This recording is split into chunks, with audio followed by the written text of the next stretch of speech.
मेरे गांव में जो व्यक्ति लोगों को तैरना सिखाते थे, वे कुछ खुद भी बड़े तैराक न थे। उन्होंने ही मुझे भी तैरना सिखाया था, और उनकी कला कुल इतनी थी कि उठाकर बच्चे को फेंक देते थे पानी में।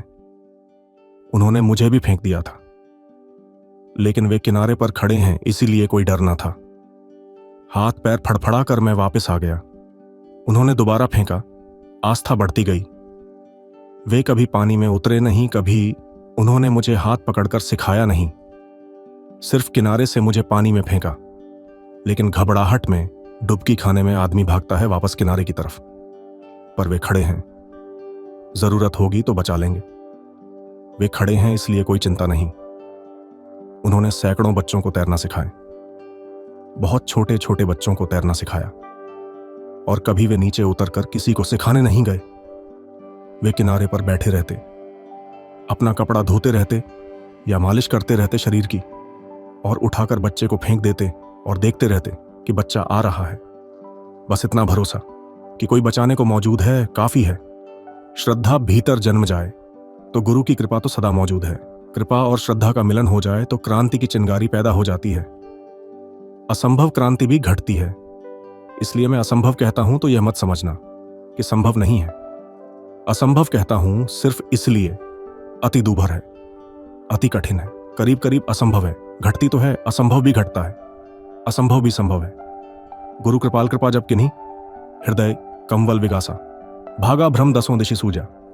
एक क्षण में सारा भ्रम टूट गया, दसों दिशाएं सूझने लगीं। परम ज्योति प्रकाशा, परम ज्योति प्रकट हुई। एक क्षण में घट जाती है घटना। मेरे पास लोग आते हैं, वे कहते हैं जन्मों जन्मों का कर्मों का जाल है।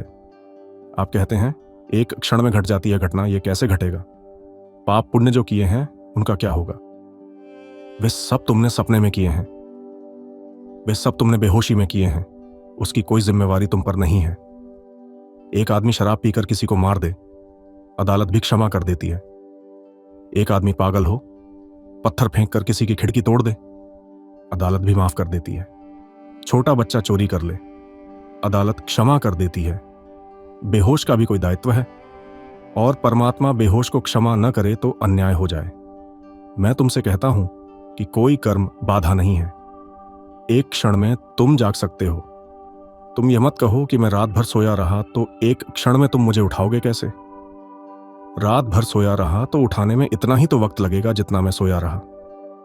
नींद गहरी हो गई, लेकिन हम जानते हैं कि एक झटके में उठाए जा सकते हैं। नींद बाधा नहीं बनेगी। तुम जन्मों जन्मों से सोए रहे हो, इससे कोई फर्क नहीं पड़ता। सिर्फ तुम राजी हो जाओ कि कोई तुम्हें हिलाए तो तुम श्रद्धा से उठ जाओ। भागा भ्रम दसों दिशा सुस्या, परम ज्योति प्रगासा। एक क्षण में खिल गया हृदय का कमल, परम ज्योति प्रकट हुई। एक क्षण में ही घट जाता है, जैसे चकमक को रगड़ो और एक क्षण में आग पैदा हो जाती है। और यह हो सकता है कि चकमक के दोनों पत्थर करोड़ों साल से पड़े रहे हों और आग पैदा ना हुई हो। करोड़ों साल से दोनों पत्थर पास ही पास पड़े रहे हों, टकराए ना हो, तो क्या तुम सोचते हो करोड़ों वर्ष ने कोई बाधा डाल दी? अब तुमको करोड़ों वर्ष तक रगड़ना पड़ेगा, तब कहीं आग पैदा होगी। आग तो एक क्षण में पैदा हो जाएगी, करोड़ों वर्ष तक पैदा ना हुई, क्योंकि रगड़ ना हुई। श्रद्धा और कृपा की रगड़ हो जाए, बस। वे दो चकमक के पत्थर हैं, तत्क्षण परम ज्योति प्रगासा। मतक उठिया धनक कर लीजिए। पर जो कल तक मरा हुआ पड़ा था वह पुनरुज्जीवित हो गया, परम ऊर्जा से भरा हुआ। धनुष बांध लिए जो कल तक मेरा हुआ पड़ा था। मृतिक उठिया धनक कर लिए, काल हेड़ी भागा, और उसकी जीवन ऊर्जा को देखकर मृत्यु भाग खड़ी हुई। उदया सूर्य निस्किया प्याना। सुबह हो गई, सूरज उगा, रात्रि भाग गई। रात्रि ने एक क्षण भी रुककर चेष्टा नहीं की कि थोड़े पैर जमाकर खड़ी रहे। रात ने यह भी ना कहा कि यह कैसा अन्याय है, सदा से मैं यहां हूं और अचानक तुम आ गए आज। मेहमान की तरह ठीक, लेकिन मुझे घर से तो मत भगाओ। मैंने सुना है, बड़ी पुरानी कथा है, कि अंधेरे ने जाकर परमात्मा को कहा कि तुम्हारे सूरज को तुम रोक लो। सदा सदा से मुझे परेशान करता रहा है। मैंने इससे कभी कोई छेड़छाड़ नहीं की, ऐसा कभी कुछ मेरे ऊपर नहीं कि मैंने इसे कभी सताया है या परेशान किया है या कोई दुख दिया। लेकिन मैं सो भी नहीं पाता, विश्राम भी नहीं कर पाता, और यह सुबह आकर परेशान कर देता है। और फिर मुझे भगाता रहता है दिन भर। परमात्मा ने अंधेरे को कहा कि बात ठीक है, लेकिन तुम दोनों का साथ साथ मौजूद होना जरूरी है, तभी फैसला किया जा सकता है। क्योंकि सूरज की भी तो बात सुननी पड़ेगी, वह क्या कहता है। रात की सुन ली, अंधेरे की सुन ली, सूरज की भी सुननी पड़ेगी। कहते हैं इस बात को कई कई कल्प महाकल्प बीत गए, अंधेरा अब तक सूरज को लेकर अदालत में मौजूद नहीं हो पाया, क्योंकि यह हो ही नहीं सकता। ये दोनों साथ नहीं हो सकते, इसलिए फैसला अटका है, फाइल में पड़ा है। वह कभी हल नहीं होगा, वह फाइल में ही रहेगा। वह फाइल दिल्ली की फाइल है, यह हो ही नहीं सकता। कैसे सूरज को अंधेरा लेकर मौजूद होगा। और स्वभावतः जब तक दोनों दल मौजूद ना हो, दोनों पक्ष मौजूद ना हो, परमात्मा भी कैसे निर्णय करे। सूरज से भी तो पूछना जरूरी है। ऐसी मैंने सुनी है अफवाह कि उसने सूरज से कभी एकांत में पूछा, अदालत में मुकदमा है, कभी ना कभी मौजूद होना ही पड़ेगा। लेकिन मैं तुमसे निजी एकांत में पूछता हूं कि क्यों अंधेरे के पीछे पड़े हो, क्यों परेशान करते हो। सूरज ने कहा, कौन अंधेरा, मैं तो जानता भी नहीं, मेरा कभी मिलना नहीं हुआ, मेरी पहचान ही नहीं है। किस अंधेरे की बात कर रहे हैं। मैंने कभी अंधेरे को देखा नहीं, सब जगह घूम आया हूं, अंधेरे से मेरी कोई मुलाकात ना हुई। अगर आपकी मुलाकात कभी हो जाए तो मुझे मिला देना। परमात्मा भी वह नहीं कर सकता। कहते हैं परमात्मा सभी कुछ कर सकता है, लेकिन यह तो नहीं कर सकता। कहते हैं वह सर्वशक्तिशाली है, शक की बात है। यह तो नहीं कर सकता कि अंधेरे को सूरज के सामने खड़ा कर दे। कौन करेगा। अंधेरा सूरज का अभाव है, तो अभाव और भाव एक साथ तो नहीं हो सकते। मैं यहां हूं या नहीं हूं, दोनों तो एक साथ नहीं हो सकता इस कुर्सी पर। या हूं और या नहीं हूं, दोनों एक साथ कैसे होंगे। अंधेरा सूरज का 60 अभाव है, गैर मौजूदगी है, अनुपस्थिति है, एब्सेंस है। तो सूरज की मौजूदगी और सूरज की गैर मौजूदगी दोनों तो साथ साथ नहीं हो सकती। जैसे ही भीतर का सूरज उगता है, वह जो अंधेरी रात थी जन्मों जन्मों की, भाग जाती है। उदयासुर निशा किया पयाना, सोवत थे जब जागा, जब जगा कि दिया गुरु ने, नींद टूटी, सब अंधेरा, सब रात, सब पाप, सब पुण्य, सब कर्मों का जाल जा चुका। एक क्षण में सभी दिशाएं दिखाई पड़ने लगीं। अविगत अक्ल अनुपम देखा, जो कभी नहीं देखा था, जिसे कभी जाना ना था। अज्ञात अविगत, जो पूर्ण है, समग्र है, परिपूर्ण है, अकल्प है, जो अद्वितीय है, बेजोड़ है, उसे देखा। कहता खाया ना जाए, अब उसे कहना बहुत मुश्किल है, क्योंकि उस जैसा कोई भी नहीं जिससे तुलना हो सके।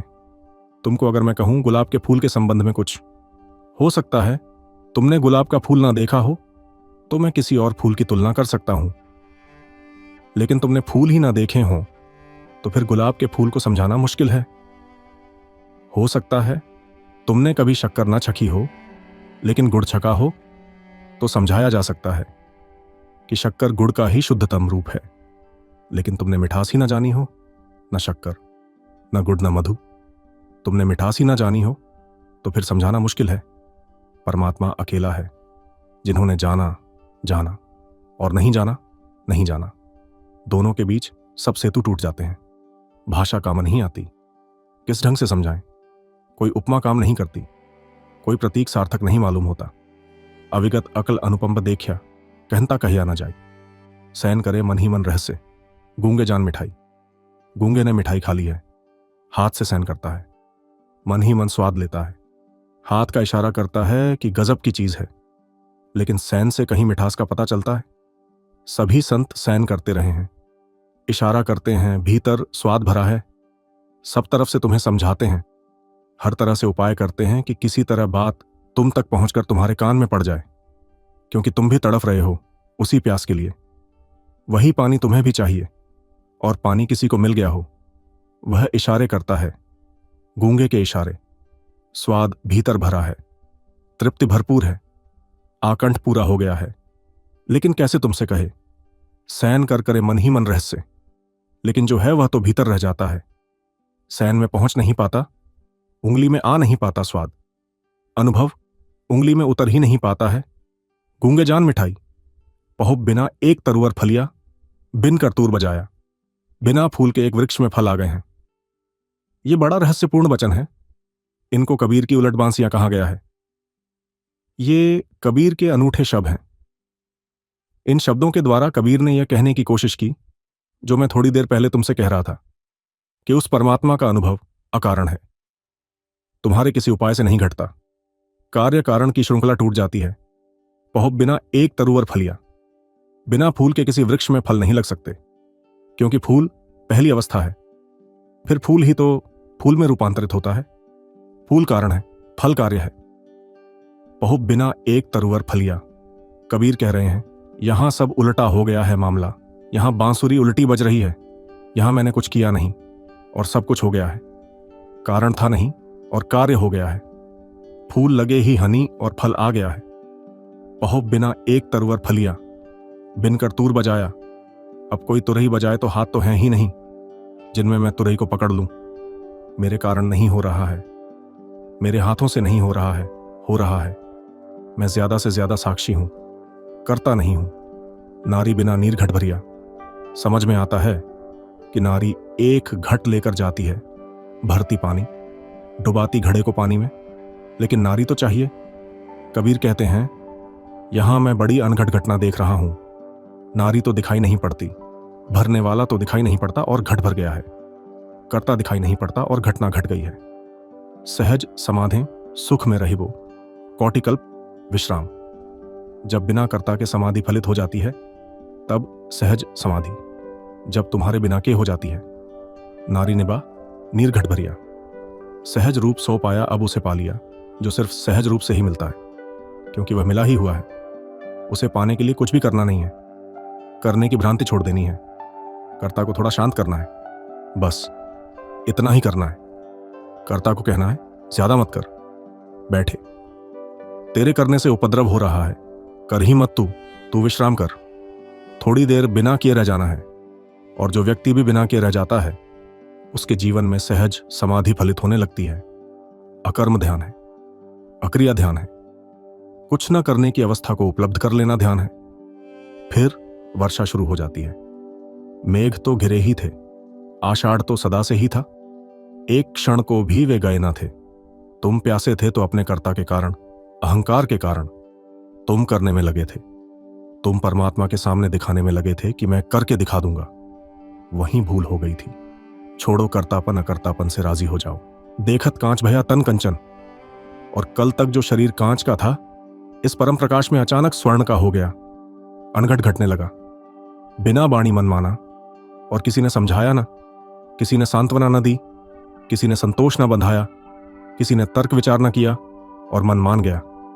और लाख समझाने वाले मिले और मन न माना, और मन तर्क उठाए चला गया, और लाख सिद्धांत जांचे, संदेह न मरा। लाख शास्त्र पढ़े, लेकिन भीतर की शंका, दुविधा न गई, और आज कोई समझ नहीं रहे हैं। बस आंख खुल गई, नींद टूट गई। बिना बाणी मन माना, उड़या विहंगम खोज न पाया, और पक्षी उड़ गया। कहां पता नहीं, किस दिशा में पता नहीं, क्योंकि यह पक्षी शून्य का है। इस पक्षी में कोई अहंकार नहीं, कोई रूप नहीं, कोई नाम नहीं। उड़या विहंगम खोज न पाया, जूं जल जल ही समाना, जैसे बूंद सागर में गिर गई और एक हो गई। अब कहां खोजूं? हेरत हेरत है सखी, रहया कबीर हेराई, बूंद समानी समुद्र में सोकर हेरी जाई। उड़या विहंगम खोज न पाया, ज्यों जल जल ही समाना। परमात्मा है घटनाएं, तुम्हारा खोना और उसका होना। जब तक तुम हो वह ना हो पाएगा। मिटो, वही पा लेने का सूत्र है।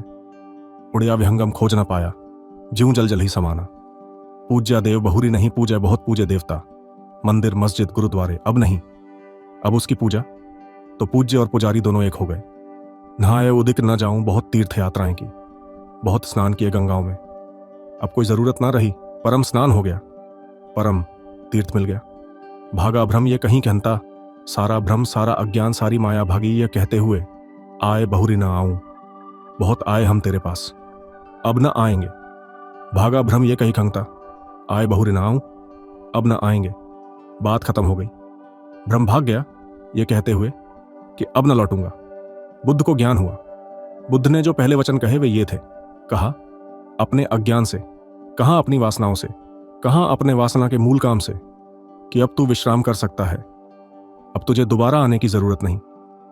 तूने बहुत घर मेरे लिए बहुत बार बनाए, अब तुझे घर बनाने की जरूरत नहीं। अब तू मुक्त है, अब तू जा सकता है। अब तेरी चाकरी समाप्त हुई। धन्यवाद। तूने बहुत शरीर मेरे लिए धारण किए और बहुत नाम रूप। अब कोई जरूरत ना रही। कबीर दूसरी तरफ से वही बात कह रहे हैं। भागा भ्रम ये कहीं कहता, आए बहुरी ना आऊं। खुद भ्रम भागने लगा दूर और कहता गया भागते भागते, बहुत बार आए, अब ना आऊंगा। आप में तब आपा निरख्या, अपन पे आपा सूझा, कुछ और बचा नहीं। खुद ही देखने वाला, खुद ही दिखाई पड़ने वाला, खुद ही दर्पण के सामने खड़ा, खुद ही दर्पण में बनी तस्वीर। बस खुद के सिवाय कुछ ना पाया। जिस क्षण तुम पालोगे कि खुद के सिवाय कुछ नहीं, उसी क्षण खुदा को पा लिया। खुदा शब्द बड़ा प्रतिकार है। कबीर के इस वचन में खुदा की व्याख्या है। खुदा का अर्थ है खुदी को इस भांति पा लेना कि उसके सिवाय कुछ भी ना बचे। स्वयं को इतना जान लेना समग्रता में कि उस स्वयं में समा जाए। आपे में तब आपा निरख्या, अपन पे आपा सूझ्या, आपे कहत संत पुण्य अपना। अब कोई दूसरा है ही नहीं। खुद रहे हैं, खुद ही सुन रहे हैं। सैन करे मन ही मन रहस्य, गूंगे जानी मिठाई। आपे कहत सुनत पुण्य अपना, अपन पे आपा संगति। अपने परचे लागी तारी, अपन पे आप समाना। कहे कबीर जो आप विचोर मिट गया आवन जाना। और जिसने इस आप को पहचान लिया, इस आत्मा को, उसका आना जाना मिट गया। अपने परचे लागी तारी। तारी कबीर का बड़ा प्यारा शब्द है और बड़ा सूक्ष्म, बड़ा अर्थपूर्ण, बड़ा रहस्य से भरा हुआ। तारी ऐसी नींद का नाम है जब तुम सोए भी नहीं होते, जागे भी नहीं होते, तब तारी लग गई, ऐसा कहते हैं। भीतर तुम जागे भी रहते हो, बाहर तुम सोए भी रहते हो। शरीर विश्राम में होता है लेकिन चेतना का दिया जलता रहता है। तारी निद्रा और जागरण के ठीक मध्य की अवस्था है, जहां जागरण है पूरा और निद्रा का विश्राम भी पूरा। पतंजलि ने योग सूत्रों में कहा कि समाधि सुषुप्ति जैसी है, नींद जैसी है, सिर्फ एक फर्क के साथ कि नींद में बेहोशी है और समाधि में होश है। तारी कबीर का शब्द है। तारी का मतलब है जागे भी पूरे, विश्राम से भरे भी पूरे। और तारी शब्द में एक तरह की मादकता का भी भाव है, जैसे कोई शराब पी गया, परमात्मा की शराब, एक गहन नशा छा गया। उमर खयाम की रुबाइयात कबीर की तारी की पूरी व्याख्या है। जिसमें उमर खयाम मधुशाला की बात करता रहता है, वह सूफी ग्रंथ है और सारे अनुवादों ने उसे भ्रष्ट कर दिया है। पश्चिम में फिट्जराल्ड ने उसका अनुवाद किया। फिटराल्ड ने समझा कि यह शराब की ही बात है। यह शराब की बात नहीं है, यह तो परमात्मा के नशे की बात है। और उमर खयाम एक सूफी फकीर है जिसने शराब कभी छुई नहीं, लेकिन शब्द भ्रांति में डाल देते हैं। फिर फिट्जराल्ड के अनुवाद से सारी दुनिया में अनुवाद हुए और मधुशाला मालूम होने लगी। पियक्कड़ सच में ही पियक्कड़ मालूम होने लगे, लेकिन बात खो गई। बात कुछ और ही थी। यह किसी और ही मधुशाला की बात थी। यह किसी और ही मधु और साकी और किन्हीं और ही पियक्कड़ों की बात थी। परमात्मा के पियक्कड़। कबीर के शब्द तारी में बड़ा रहस्य है। समाधि सुषुप्ति जैसी, लेकिन इतना ही नहीं कि जागरण और नींद का विश्राम, पर एक मस्ती भी, एक विधायक मस्ती, एक नशा, एक आनंद, एक अहोभाव। अब मैं पाए बोरे ब्रह्म ज्ञान। अपनी परिचय लागी तारी, अपन पे आप समाना। कहे कबीर जो आप विचारे, मिट गया आवन जाना।